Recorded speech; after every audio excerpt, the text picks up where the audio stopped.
Bonjour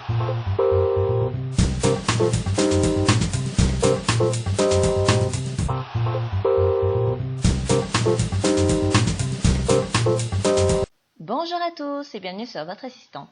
Aujourd'hui, nous allons découvrir comment créer un message d'alerte à l'ouverture d'Excel. Lorsque vous gérez des dates ou des quantités pour la gestion des stocks, il peut être intéressant de créer des alertes à l'ouverture du fichier Excel, afin d'être averti qu'une date approche ou qu'un stock est insuffisant. Vous pouvez créer une alerte grâce à la mise en forme conditionnelle, un peu comme j'ai fait ici, mais elle sera seulement visuelle. Ce qui nous intéresse ici, c'est d'avoir un message d'alerte à l'ouverture du fichier qui ne passe pas inaperçu. Donc là, si j'ai un grand tableau, que mes alertes elles sont vers la droite, je vais peut-être pas forcément penser à aller vers la droite, ça peut passer inaperçu. Là, ce qu'on va faire, c'est, dès qu'on ouvre le fichier, on a une boîte de dialogue qui s'ouvre. Comme des fois vous faites par exemple des petites erreurs au niveau des formules, vous avez une boîte de dialogue qui s'ouvre, avec le bruit qui va bien avec. Donc c'est ça qu'on va faire aujourd'hui. Alors pour cela, on va faire appel au langage VBA. Donc vérifiez bien que vous avez l'onglet développeur. Cela, on va en avoir besoin.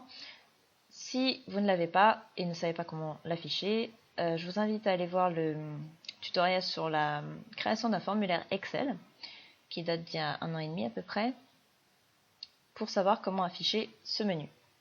Alors, vous retrouverez le fichier utilisé dans ce tutoriel ainsi que le code VBA au format TXT dans l'espace membre. Donc, il y avait eu des petits couacs, il y a des personnes qui n'avaient pas trouvé le code dans le tutoriel sur la création d'un formulaire Excel. Donc, quand je dis que vous êtes sur YouTube, le lien de l'article se trouve sous la vidéo, donc dans la description à propos, voilà, ça change souvent de nom. Et si vous êtes sur le blog, vous allez retrouver le code à la fin du tutoriel. Alors, avant de saisir le code, il faut préparer notre fichier. Donc, j'ai déjà créé une formule si. Voilà, si quantité stockée, etc. Donc, si la quantité est plus grande que le stock, on va mettre un 2. Si elle est égale, on va mettre un 1. Et si elle est insuffisante, on va mettre 0. Donc là, la quantité stockée, elle est de 34. Mon stock d'alerte est à 35, donc croix rouge. Idem pour ici. Là, 50-50, on met un 1. Et là, un 2 parce qu'il n'y a pas besoin de commander. Donc, si le stock est plus grand que le stock d'alerte, icône verte. S'il est égal, icône orange. Et s'il est plus petit, icône rouge. Donc j'ai ensuite demandé à Excel de n'afficher que l'icône. Donc tout ça, c'est dans la mise en forme conditionnelle. J'invite à revoir le tutoriel si vous voulez en savoir plus au sujet de cette fonction. Alors maintenant, je vais nommer mes colonnes afin qu'il n'y ait pas de problème de nom dans le VBA par la suite. Je vais sélectionner donc la colonne alerte. Aller dans formule, définir un nom. Et donc là, je vais l'appeler alerte stock. Voilà, ok. Je fais pareil pour date de réception de la commande. Définir un nom. C'est pas grave. Alerte. Et celui-là, j'ai appelé alerte commande. Donc, les noms n'ont pas d'importance. J'ai mis alerte commande, alerte stock, mais si vous voulez appeler coucou ou je sais pas, vous faites ce que vous voulez. Le tout, c'est de savoir à quoi ils correspondent. Par contre, faites bien attention à ne pas sélectionner le titre quand vous nommez vos cellules, votre plage de cellules. Prenez bien A à partir de la deuxième ligne. Parce qu'en fait, vous allez avoir un problème. Je vous le dis parce que c'est ce qui m'est arrivé. En fait, j'avais pris tout ça. Du coup, en fait, quand il voulait faire référence à la colonne A, il me prenait type d'aliment. Donc, c'est pas intéressant. Donc, prenez bien à partir de la ligne 2. Alors, maintenant, on va pouvoir passer à la programmation. Vous allez cliquer sur Visual Basic dans le menu développeur. Donc, notre fichier ne comportant qu'un seul onglet, il s'appelle stock, et souhaitant que l'alerte se fasse à l'ouverture du fichier, nous allons placer le code dans This Workbook. Donc, je fais un clic droit, code. Et donc, on va commencer par... Alors, il y en a qui se plaignent de mon bruit de clavier. Donc, je fais apparaître mon post-it. Ceux qui se demandent c'est quoi, c'est les post-it de Windows. J'ai eu beaucoup de questions à ce propos. C'est exactement le même code que ce que vous trouverez dans l'article au format texte. Donc, pas d'inquiétude là-dessus. Donc, je vais vous faire dans l'ordre. Donc on commence par ça, private sub, workbook, open, and sub. Donc je vous conseille vraiment, quand vous démarrez quelque chose, de le fermer tout de suite. Donc soit pour les private sub, pour les for each, les endif, etc. Toujours refermer, ça vous permet d'éviter d'oublier par la suite, quand vous aurez écrit tout votre code, de vous dire pourquoi ça ne marche pas. Donc là, j'ai bien ouvert et refermé. Donc là, c'est pour qu'une action soit faite lorsque vous ouvrez votre fichier. Alors, on va indiquer à quoi correspond le code. Donc en saisissant un commentaire commençant par une apostrophe, ce qu'il fera passer en vert. Donc, pour le stock. Voilà. Donc en fait, chaque fois que vous commencez une ligne par une apostrophe, ça dit à Excel, c'est un commentaire, on ne prend pas en compte. Donc, vous pouvez écrire tout ce que vous voulez après, c'est pas grave. Voilà. Et donc là, il est en vert, c'est un commentaire. Donc toujours entre private et end. Alors ensuite, on va déclarer notre variable, à savoir les cellules de la colonne alerte comme une plage de cellules. Donc vous pouvez mettre n'importe quel nom du moment qu'il ne contient pas d'espace. Donc ça donne. Alors le nom c'est alerte stock, hein. Ne changez pas le reste. Dim as range, vous le laissez. Donc on a déclaré alerte stock comme une plage de cellules. N'oubliez pas cette ligne, si vous faites référence à alerte stock dans votre code, il ne va pas savoir à quoi ça correspond. Et il vous le dira. Ensuite, on va créer une boucle avec for each afin que l'action que nous programmons se répète autant de fois qu'il y a de lignes à la colonne alerte de notre fichier actif. Donc pour ça, ça donne ça avec le petit next derrière. Donc pour chaque alerte stock dans le fichier actif à la colonne alerte stock, colonne que nous avons nommée. Alors, je souhaite avoir un message d'alerte du type la référence, pain, céréales, etc. doit être commandé. Il faut donc indiquer à Excel la valeur que je souhaite afficher dans mon message, entre les lignes for each et next. Donc, la valeur qui correspond à ça. Alors, valeur, c'est un nom, donc vous pouvez l'appeler comme vous voulez. Et donc, là, ça va dire, ça indique que le nom valeur est égal à la cellule qui correspond à la ligne concernée de la colonne 1. Vous allez comprendre tout de suite. C'est-à-dire que si Excel, il s'occupe de la cellule D2, c'est RI qu'on va renvoyer.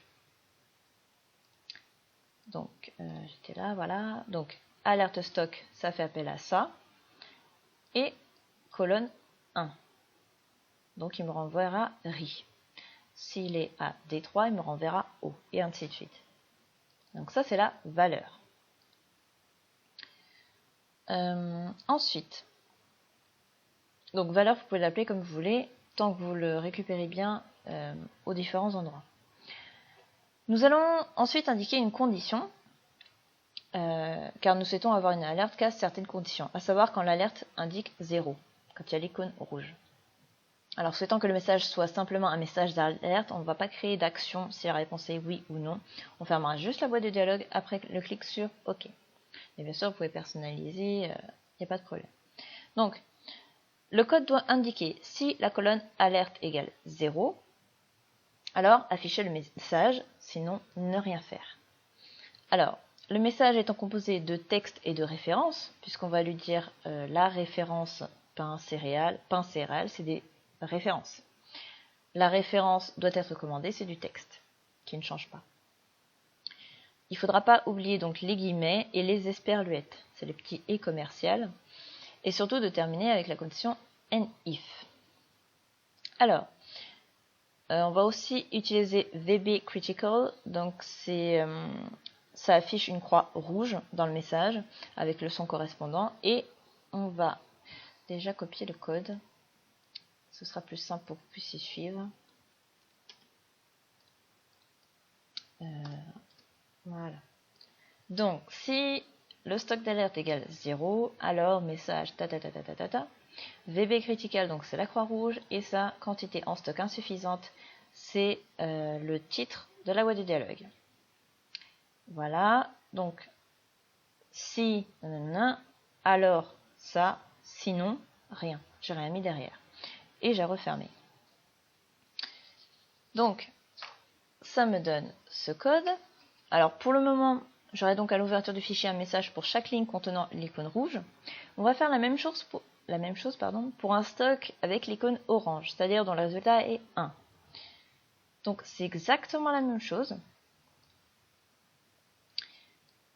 Voilà. Et je le mets après ndif. Alors faites très attention quand vous copiez après du code déjà écrit à ne pas vous tromper de ligne. Donc le mieux c'est de indenter votre code. Donc voilà, if, else, comme ça vous savez à peu près rapidement où aller. Donc là j'ai fait quoi? J'ai fait si l'alerte stock égale 1, alors le message, la référence, valeur devra bientôt être commandée. Là j'ai mis une exclamation, donc ça va me mettre un triangle orange, jaune pardon, enfin jaune orange. Et là c'est le titre stock presque insuffisant. Alors dans les messages on peut avoir d'autres possibilités. On a VB information, donc c'est la lettre I dans un rond bleu que nous allons utiliser juste après, et VB questions, donc c'est un point d'interrogation dans un rond bleu.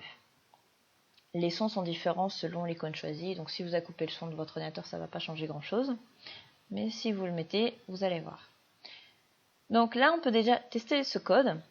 Donc, on va refermer tout ça. On enregistre, bien sûr.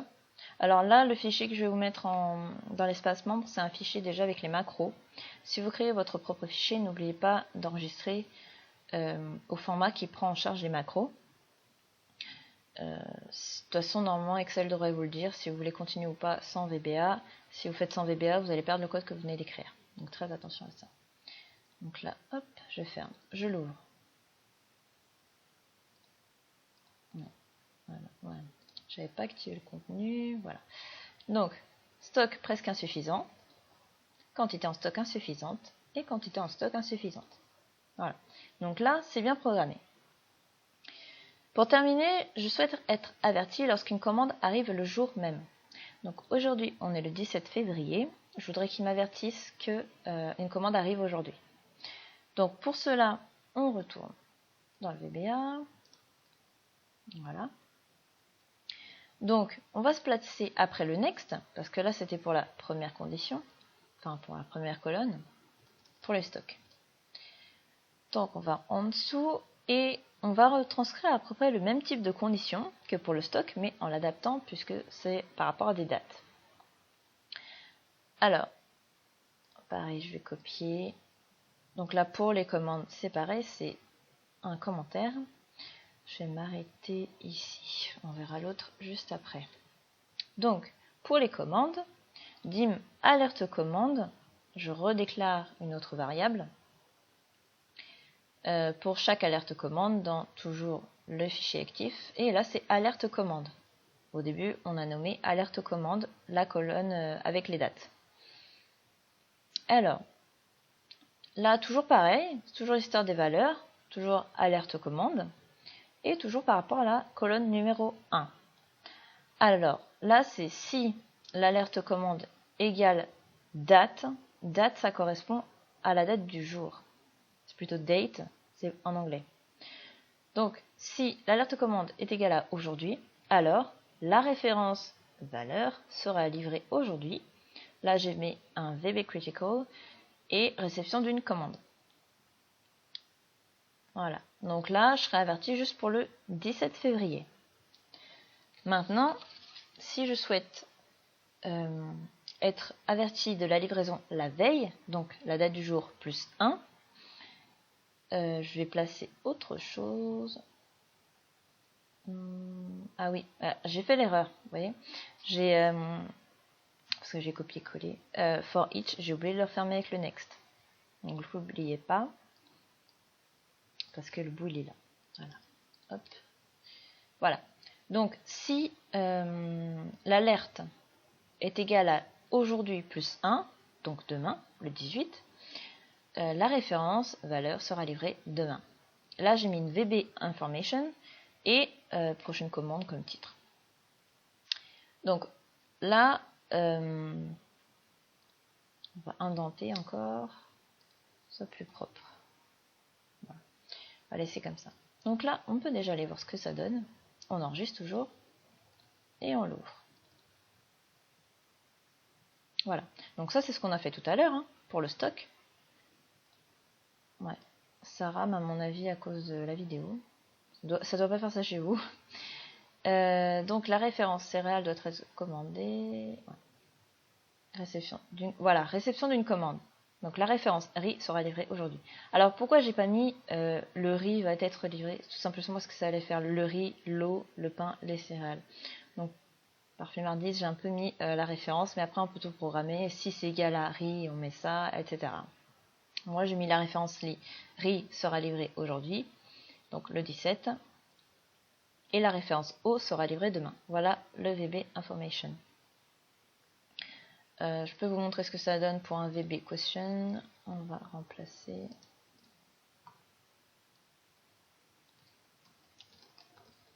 Voilà, hop.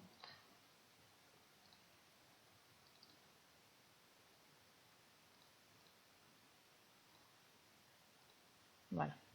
Donc là, vous avez vu les 4 formes d'alerte. Le critical, le question, le information et le... Et je l'ai oublié.